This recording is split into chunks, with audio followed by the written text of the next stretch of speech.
दोस्तों, क्या आप जानते हो कि भारत में सबसे पहली कार कब चली थी? इसके मालिक कौन थे? भारत में सबसे पहली कार 1897 में कोलकाता में चली थी। ये कार क्रॉम्पटन गिल्स कंपनी के मालिक मिस्टर फॉस्टर की थी। ये भारत के सबसे पहले कार मालिक थे। इसके बाद 1898 में 4 कारें बॉम्बे लाई गई, जिसका नाम अब मुंबई हो गया है, जिनमें से एक कार जमशेदजी टोटा की थी। उस समय कार रखना एक शौक माना जाता था। आधुनिक कारों की बातें करें तो बुगाटी वीयरॉन जो है दुनिया की चलने वाली सबसे तेज कार, उसकी स्पीड 446 किलोमीटर प्रति घंटा है, जो एक हवाई जहाज से भी तेज है। शुरुआती दिनों में कारें इतना तेज नहीं हुआ करती थी। 1894 में बेंज ने बनाई हुई सबसे आधुनिक कार की स्पीड भी केवल 19 किलोमीटर प्रति घंटा थी। लेकिन क्या आप जानते हैं, सबसे पहले कार की डिज़ाइन 3 पहियों वाली थी, जो एक कौरागड़ी में से बनाई गई थी। दोस्तों, आज की ज्ञान यात्रा के इस एपिसोड में हम जानेंगे कार के इस भव्य इतिहास के बारे में। निकोलस कोनट ने 1769 में सबसे पहले स्वयं चलने वाला मैकेनिकल वाहन बनाया था, जिसे एक कौरागड़ी में से बनाया गया था। और लोगों का मानना है कि ये 3 पहियों वाला वाहन कभी चल ही नहीं पाया। कुछ लोगों का दावा है कि फर्डिनेंड परबिस्ट ने 1672 में भाप से चलने वाले वाहन का निर्माण किया, जो एक खिलौने के रूप में किया गया था। ये वाहन किसी यात्री व ड्राइवर को उठाने में असमर्थ था।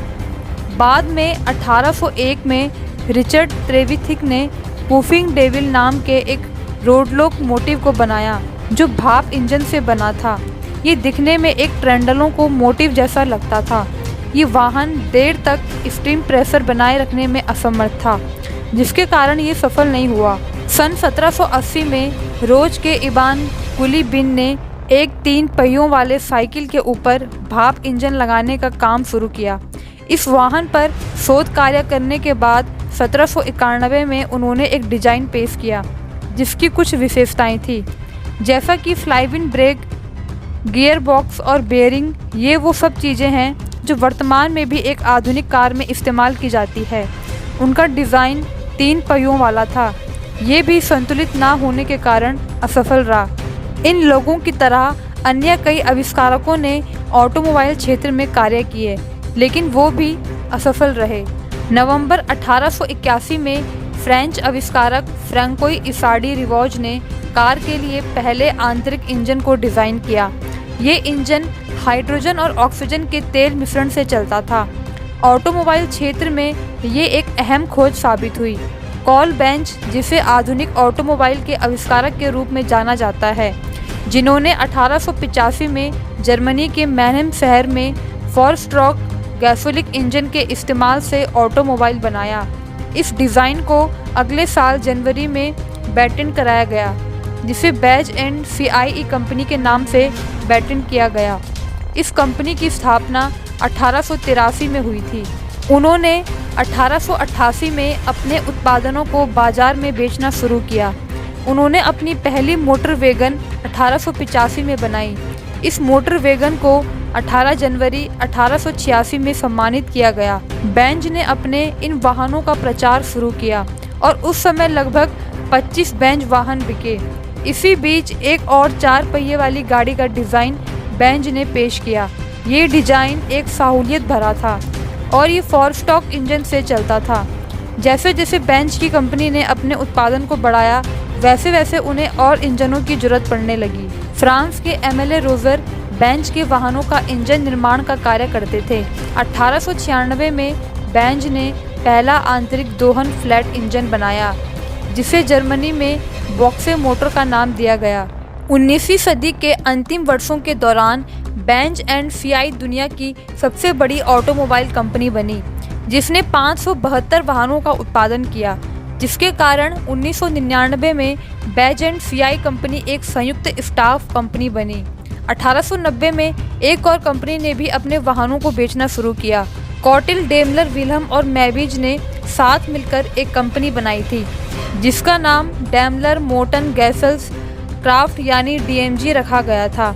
सन 1900 में डैमलर का देहांत हो गया और उनके देहांत के बाद विल्हम ने डैमलर मर्सिडीज के नाम से कार बनाना जारी रखा। बाद में विल्हम ने बेंज के साथ हाथ मिलाया और एक नई कंपनी की शुरुआत की जिसका नाम डैमलर बेंज रखा गया। ये वही कंपनी है जो आज मर्सिडीज बेंज के नाम से जानी जाती है। ये कंपनी अपने वाहनों को मार्केट में बेचने लगी, उसे काफ़ी सफलता मिली। अभी तक कारों में केवल गैसोलिक इंजन इस्तेमाल होता था जिसकी शक्ति 35 HP तक की होती थी। भाप, बिजली और गैरोलिक इंजनों से चलने वाली गाड़ियां दशकों तक चली। उसी बीच 1897 में जर्मन के एक इंजीनियर ने रुडोल्फ डीजल ने एक इंजन का आविष्कार किया जो पहला डीजल इंजन बना। इस डिज़ाइन में पिस्टल और क्रैंकशाफ्ट की मदद से इंजन को चलाया जाता था। ये इंजन काफ़ी शक्तिशाली था और उसमें ईंधन की खपत भी कम होती थी। ये इंजन बहुत कारगर रहा। डीजल इंजन का इस्तेमाल मौजूदा कार कंपनियां करने लगी। जैसे जैसे कारों की मांग बढ़ने लगी, कार उत्पादक कंपनियों को बड़े पैमाने पर और किफ़ायती मोटर वाहनों का उत्पादन करने की जरूरत पड़ने लगी, जिसकी शुरुआत 1920 में रनसॉफ ओल्ड स्नेक अपनी ऑटोमोबाइल कंपनी में प्रोडक्शन लाइन तकनीक से की। प्रोडक्शन लाइन का सबसे ज़्यादा उपयोग हेनरी फोर्ड ने अपनी कंपनी में किया। इस तकनीक का इस्तेमाल कर फोर्ड कंपनी द्वारा हर 15 मिनट में एक कार बनाई जाती थी। यह तरीका पिछले तरीकों से काफ़ी तेज था। इससे उत्पादक 8 गुना बढ़ गया था। इस तकनीक के इस्तेमाल से फोर्ड उस समय विश्व की सबसे तेज ऑटोमोबाइल उत्पादक कंपनी बनी। इसी तरह वक्त बीतने के साथ ऑटोमोबाइल क्षेत्र में काफ़ी सुधार हुआ। नई नई तकनीकों की वजह से आज जैसी लग्जरी कारों का निर्माण हुआ। दोस्तों, अगर आपको हमारे द्वारा दी गई जानकारी अच्छी लगे तो प्लीज़ वीडियो को लाइक कीजिए, शेयर कीजिए और चैनल को सब्सक्राइब ज़रूर कीजिएगा। धन्यवाद।